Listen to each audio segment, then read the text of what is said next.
থেকে মর্তভূমে যাবতীয় উৎকণ্ঠা কাটিয়ে নিরাপদে পৃথিবীর আলো দেখলেন সুনিতা উইলিয়ামসরা। হাসি মুখে হাত নাড়ার ছবি দেখে স্বস্তিতে গোটা বিশ্ব। তবে লড়াই এখনো শেষ হয়নি, কারণ এখনই বাড়ি যাওয়া হচ্ছে না সুনিতাদের।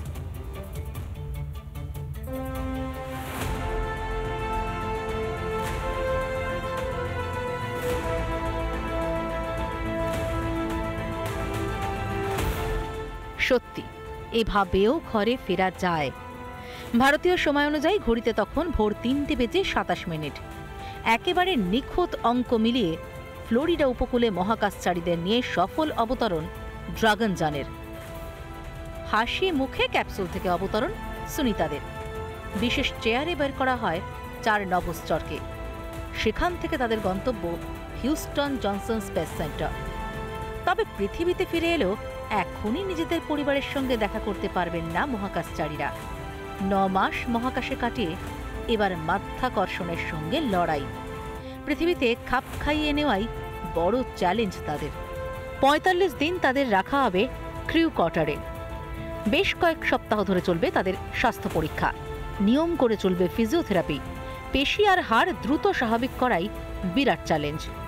পৃথিবীর মাধ্যাকর্ষণের সঙ্গে খাপ খাওয়াতে ৪ মহাকাশচারীর কার্ডিওভাস্কুলার সিস্টেমকে নজরে রাখা হবে। ধীরে ধীরে ফিরিয়ে আনা হবে স্বাভাবিক জীবনে। ২৮৬ দিন আন্তর্জাতিক মহাকাশ সেন্টারে কাটানোর পর সম্ভবত হাঁটতেই ভুলে গেছেন সুনিতারা। মাধ্যাকর্ষণের সঙ্গে খাপ খাইয়ে নিতেও সময় লাগবে। সুনিতাদের সামনে যা এখন নতুন যুদ্ধ।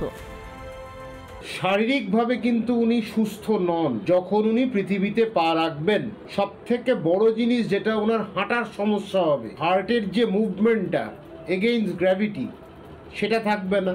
বিভিন্ন জায়গায় ক্লট হতে পারে, জল জমতে পারে এবং চোখের পেছন দিকে জল জমতে পারে, দেখতে অসুবিধা হতে পারে। অর্থাৎ খুব উদ্বেগের না হলেও নেহাত ফেলনাও নয় পরিস্থিতি।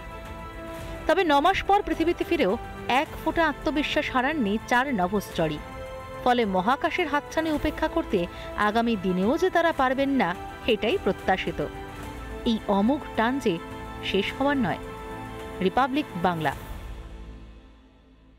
নানা ধরনের কন্টেন্ট দেখার জন্য লাইক করুন, শেয়ার করুন আমাদের ফেসবুক পেজ, সাবস্ক্রাইব করুন আমাদের ইউটিউব চ্যানেল। পাশাপাশি অন্যান্য ব্রেকিং নিউজের জন্য অবশ্যই চোখ রাখুন রিপাবলিক বাংলায়।